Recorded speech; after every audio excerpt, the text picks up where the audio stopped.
Gaza സമാധാന പദ്ധതിയുടെ ആദ്യഘട്ടം പൂർത്തിയായതിനു പിന്നാലെ 200ഓളം സൈനികരെ ഇസ്രായേലിലേക്ക് അയക്കുമെന്നാണ് ഇപ്പോൾ അമേരിക്ക പറയുന്നത്. വെടിനിർത്തൽ കരാറിന്റെ മേൽനോട്ടം വഹിക്കാനും മേഖലകൾ നിരീക്ഷിക്കാനും നിയമലംഘനങ്ങൾ ഇല്ലെന്ന് ഉറപ്പാക്കാനുമാണത്രേ സൈനികരെ അയക്കുന്നതെന്ന് US ഉദ്യോഗസ്ഥർ പറഞ്ഞു. US സെൻട്രൽ കമാൻഡ് ഇസ്രയേലിൽ ഒരു സിവിൽ മിലിറ്ററി ഏകോപന കേന്ദ്രം സ്ഥാപിക്കുമെന്നും അവർ കൂട്ടിച്ചേർത്തു. ഖത്തർ, തുർക്കി, ഈജിപ്ഷ്യൻ സായുധ സേനകളിലെ അംഗങ്ങളും US സംഘത്തിൽ ഉൾപ്പെടുമെന്നും ഉദ്യോഗസ്ഥർ പറഞ്ഞതായി സിൻഹുവ വാർത്താ ഏജൻസിയും റിപ്പോർട്ട് ചെയ്തു. സർക്കാർ ഇതര സംഘടനകൾ, സ്വകാര്യ മേഖലാ സ്ഥാപനങ്ങൾ എന്നിവയും ഈ സൈനിക സംഘത്തിന്റെ ഭാഗമാണെന്നും US ഉദ്യോഗസ്ഥർ പറഞ്ഞു. ഗതാഗതം, ആസൂത്രണം, സുരക്ഷ, ലോജിസ്റ്റിക്, എഞ്ചിനീയറിംഗ് എന്നിവയിൽ വൈദഗ്ധ്യമുള്ള 200ഓളം US സൈനികർ സംഘത്തിൽ ഉൾപ്പെടുമെന്നും അവർ കൂട്ടിച്ചേർക്കുന്നുണ്ട്.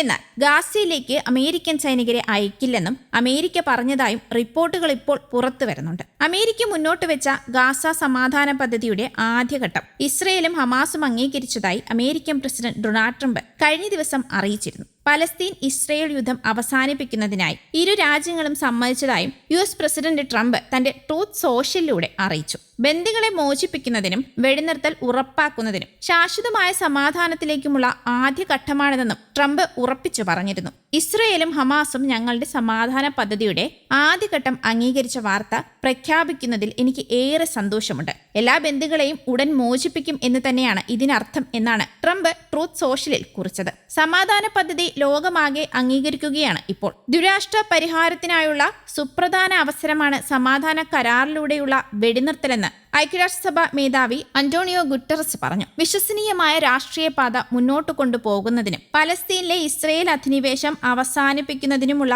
അവസരം കൂടിയാണിതെന്നും അദ്ദേഹം തന്റെ എക്സിൽ കുറിച്ചു. സമാധാന പദ്ധതിക്ക് മധ്യസ്ഥത വഹിച്ച അമേരിക്ക, ഖത്തർ, ഈജിപ്റ്റ്, തുർക്കി എന്നീ രാജ്യങ്ങളുടെ നയതന്ത്ര ശ്രമങ്ങളെയും UN മേധാവി പ്രശംസിച്ചിട്ടുണ്ട്. ഗാസയിലെ പുനർനിർമ്മാണവും സഹായ വിതരണങ്ങളും വീണ്ടെടുക്കാനായി UN എല്ലാ ശ്രമങ്ങളും നടത്തുമെന്നും കരാറുമായി ബന്ധപ്പെട്ട എല്ലാവരും അതിലെ നിബന്ധനകൾ പാലിക്കണമെന്നും അദ്ദേഹം വ്യക്തമാക്കി. എല്ലാ ബന്ദികളെയും മാന്യമായ രീതിയിൽ തന്നെ വിട്ടയക്കണമെന്നും സ്ഥിരമായ വെടിനിർത്തൽ ഉറപ്പാക്കണമെന്നും അദ്ദേഹം കൂട്ടിച്ചേർത്തു. ഗാസയിൽ വെടിനിർത്തൽ ഉറപ്പാക്കാനും ബന്ദികളെ മോചിപ്പിക്കാനുമുള്ള കരാർ പ്രഖ്യാപിച്ചതിനെ ഞാൻ സ്വാഗതം ചെയ്യുന്നു. ഈ മുന്നേറ്റത്തിന് മധ്യസ്ഥത വഹിച്ച അമേരിക്ക, ഖത്തർ, ഈജിപ്ത്, തുർക്കി രാജ്യങ്ങളുടെ നയതന്ത്ര ശ്രമങ്ങളെയും അഭിനന്ദിക്കുന്നു. കരാറിലെ നിബന്ധനകൾ പൂർണ്ണമായും പാലിക്കാൻ എല്ലാവരോടും ഞാൻ അഭ്യർത്ഥിക്കുന്നു. വെടിനിർത്തൽ ഉറപ്പാക്കി എല്ലാ ബന്ദികളെയും മാന്യമായ രീതിയിൽ വിട്ടയച്ച് യുദ്ധം എന്നേക്കുമായി അവസാനിപ്പിക്കണമെന്നാണ് അന്റോണിയോ ഗുട്ടറസ് പറഞ്ഞത്. തടസ്സമില്ലാതെ ഗാസയിലേക്ക് ഉടനടി തന്നെ മാനുഷിക, വാണിജ്യ സാമഗ്രികൾ എത്തിക്കുന്നത് ഉറപ്പാക്കുമെന്നും കരാറിന്റെ പൂർണ്ണമായ നടത്തിപ്പിനെ പിന്തുണയ്ക്കുമെന്നും ദുരിതം അവസാനിപ്പിക്കണമെന്നും അദ്ദേഹം പറഞ്ഞു.